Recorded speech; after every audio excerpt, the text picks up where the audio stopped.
Hey y'all, it's day 4 of my cowhide prep. Let me show you how it's going so far. Keeping our cowhide to preserve was really a last minute decision on my part. It's something I totally should have planned out, but I just didn't want any part of our cow to go to waste. So last minute I asked the butcher to give me the hide. So when I did that, I did not have my draw knife yet. I had to order this on Amazon, wait for it to be delivered.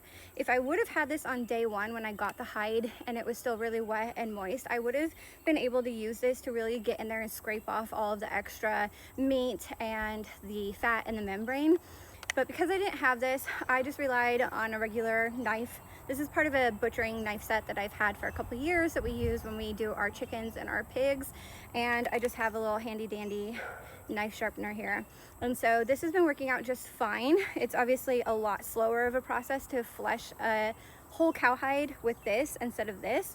But once I do wet this down a little bit more and do a final fleshing, I'll be using my draw knife.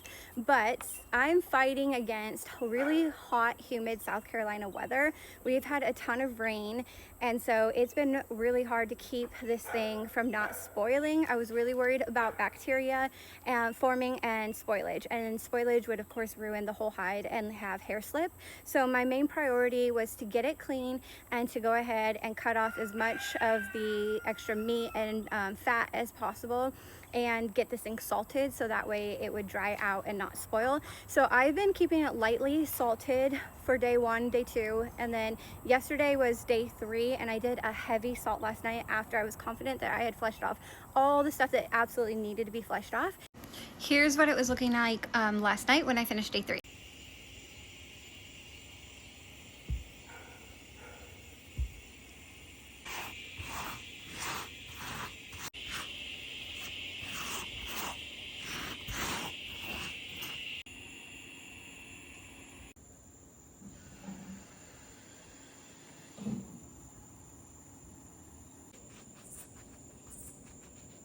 So let me show you what it's looking like right now on day 4. So here he is with a really heavy salting, and the ground has still been a little wet from all the rain. I didn't want to put it on the ground and have the hair get all moist, so it's over here on top of this thing again.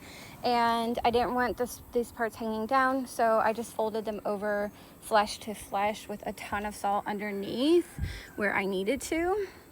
But you can see I really try to remove as much as I possibly can. There's still some membrane on here, and that's fine. I'll be working on that, scraping that off later. I'll do a final fleshing and then work on scraping this later. So right here, these areas are feeling really good, and it's a pretty thick layer of salt.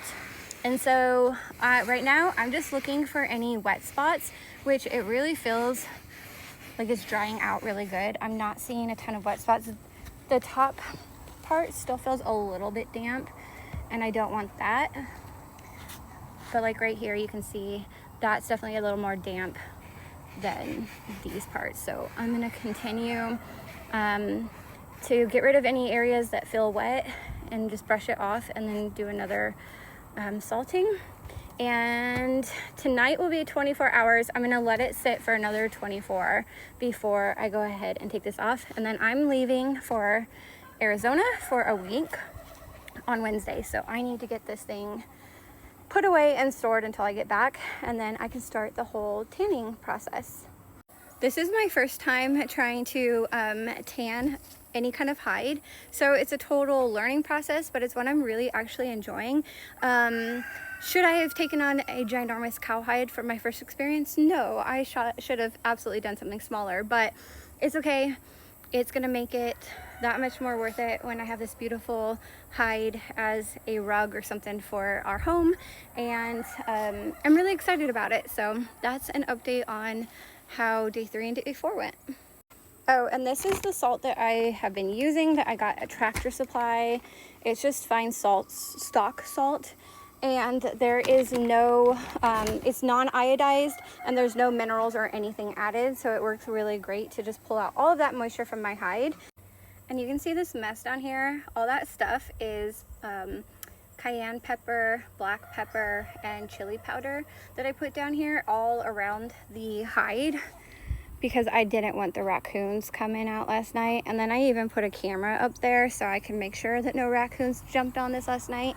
And of course the flies are hanging around because that's what they do, but this thing is drying out really nicely. And I just can't wait to get all of this extra membrane off.